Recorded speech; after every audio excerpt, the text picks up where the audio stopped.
टेढ़ापन जब तक कायम है, द्विराष्ट्रवाद का भूत जब तक मन में कायम है, शांतिपूर्वक रह सके इसलिए अलग हुए और अलग होने के साथ ही अशांति करना प्रारंभ किया।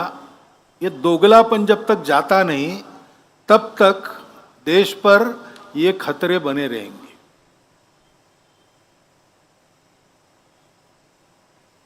हम देखते हैं युद्ध के प्रकार भी बदले। आमने सामने लड़के नहीं जीत सकते तो 1000 कट्स की पॉलिसी, आतंकवाद को सहारा देकर उसके जरिए लड़ना, साइबर वॉर से लेकर सारी बातें एक प्रकार से एक छद्म युद्ध, प्रॉक्सी वॉर, ये सतत चल रहा है।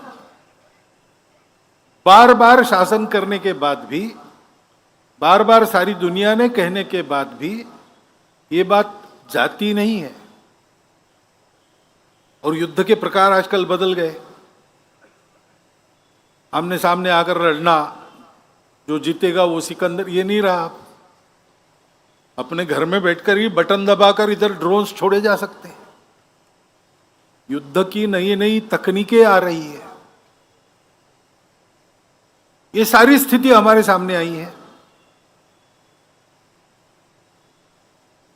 इस निमित्त दुनिया के देश क्या क्या करते हैं, क्या क्या जो उन्होंने किया है, उनकी भी परीक्षा हो गई है।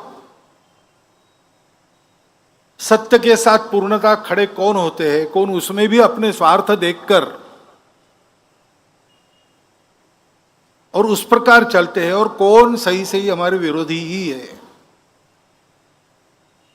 उनके अपने स्वार्थों के कारण ही है, परंतु यह सारी परीक्षा भी हो गई है।